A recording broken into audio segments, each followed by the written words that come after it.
오늘은 미인동무 네 번째 강의, 세수 혹은 클렌징을 잘하는 방법에 대해서 말씀드리려고 해요. 이 강의는 얼굴 화장을 하시는 분들 혹은 아토피나 여드름 질환이 있으신 분들, 이런 분들이 들으시면 도움이 많이 되실 것 같습니다. 오늘 강의를 한마디로 요약하면 저녁에 한 번만 홈 클렌징하고 아침에는 물 세수하자입니다. 지금도 이렇게 하고 계신 분도 계시겠지만은 왜 이렇게 해야 되는지 조금 더 자세하게 말씀을 드릴게요.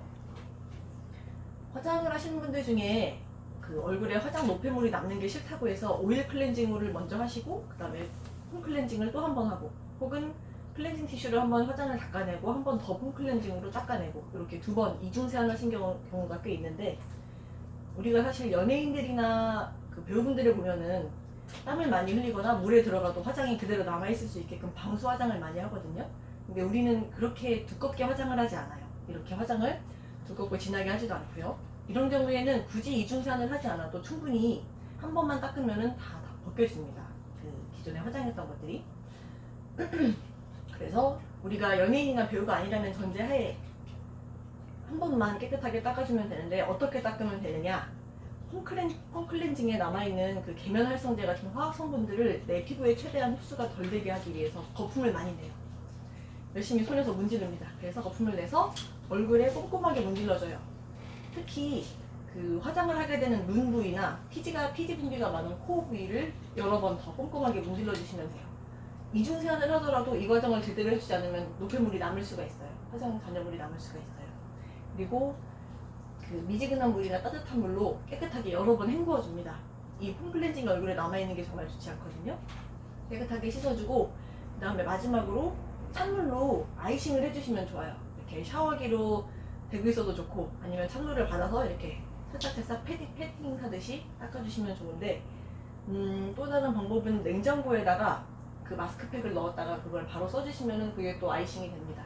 근데 찬물만큼 강력하진 않아요, 이게. 그래서 이렇게 해주시면은 모공도 작아지고 피부 탄력도 좋아지고 그렇게 됩니다. 마스카라 화장을 하시는 분들은 이거 폼 클렌징 하기 전에 미리 아이 클렌저로 한번 닦아주셔야 돼요. 그 정도 센스는 발휘해 주실 수 있겠죠? 근데 이게 조금 가벼운 마스카라 같은 경우에 잘 지워지는 거는 또 그냥 폼 클렌징만으로도 해결이 되는 경우가 있습니다. 그리고 아침에는 물세수만 해주시면 충분해요. 아침에도 폼 클렌징으로 또 한 번 닦아주시는 경우가 있는데, 특히 여드름 환자분들이 이런 경우가 많아요. 이게 조금 안타까운데, 우리가 밤에 메이크업을 하고 자면은 물론 아침에 폼 클렌징을 해야겠죠. 저녁에 회식하고 늦게 들어와서 그냥 잤으면은 아침에 눈 뜨자마자 바로 폼 클렌징으로 깨끗하게 닦아줘야 되는데, 그러지 않은 경우라면, 내 맨 얼굴로 잔 경우라면은 그냥 물세수만 해주셔도 충분합니다. 이불하고 베개에서 묻어난 먼지 정도만 깨끗하게 닦아주시면 되세요. 그런데 굳이 이중세안이나 아침에도 폼 클렌징으로 빡빡 닦아내면은 어떤 일이 벌어지느냐면은 피부가 열심히 일해놓은 것들을 다 닦아내게 돼버려요.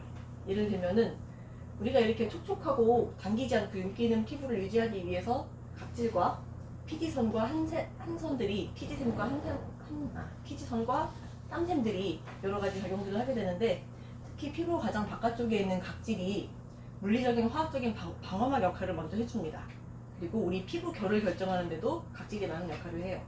일주일에 한 번 혹은 두 번 클렌징을, 필링 기능이 있는 클렌징을 해주시거나, 혹은 얼굴 타올을 써서 각질을 정리해주면은 얼굴이 굉장히 매끈매끈해지고 좀 고르게 되죠, 결이. 이걸 너무 자주 해주시면은 또 상처가 잘 생기고 감염이 될 확률이 높아집니다. 너무 자주 하지는 마시고요. 그리고 피지선과 땀샘에서는 우리 피부를 약산성으로 유지할 수 있게끔 pH 5.5 정도로 유지할 수 있게끔 해주는 산성물질을 내보내고, 또 라이소점 같은 항균물질을 내보내고 있어서 우리 피부가 세균과 진균으로부터 감염되는 것을 막아주고 있어요. 그리고 수분이 충분하게 내 피부에 유지되도록 도와줍니다. 땀샘에서는 충분한 수분이 배출이 되고, 피지선에서는 유분이 충분히 배출돼서 수분이 증발되지 않도록 해주고요. 그래서 이렇게 여러 가지 기능들이 균형을 이뤄가면서 피부의 밸런스를 맞춰주고 외부 세균의 감염으로부터 보호를 하고 있는데, 이것들을 이제 지나치게 클렌징을 해버리면 다 씻어내게 되겠죠. 그래서 피부가 건조해지기도 하고 발적이 생기기도 하고, 혹은 감염에 더 노출이 잘 되기도 합니다.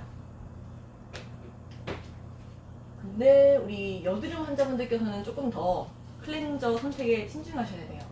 이미 피부 분비, 피지 분비가 좀 많으신 상태고 여드름 균에 이미 노출되어 있는 상태이기도 하고 해서 항균 작용이 있고 피지 조절을 조금 더 잘 해주고 그리고 떠있는 각질들을 잘 제거할 수 있게끔 하는 클렌저가 필요합니다. 그래서 저희 한의원에서 처방해드리는 정결한이라는 클렌저입니다.